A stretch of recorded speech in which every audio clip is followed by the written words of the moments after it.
Joy in giving. Napapansin mo ba na mas masaya magbigay kaysa tumanggap?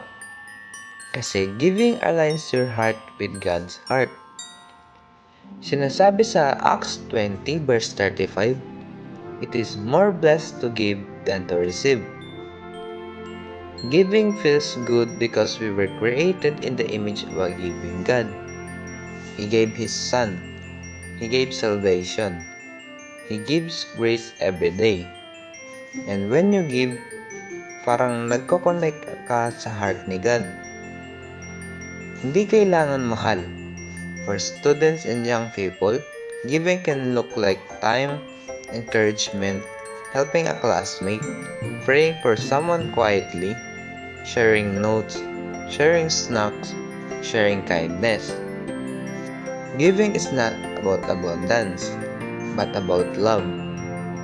Christmas becomes meaningful when your heart shifts from what can I receive to what can I bless someone today. What can I give today? Even something simple. Our challenge today is to do one simple act of giving today.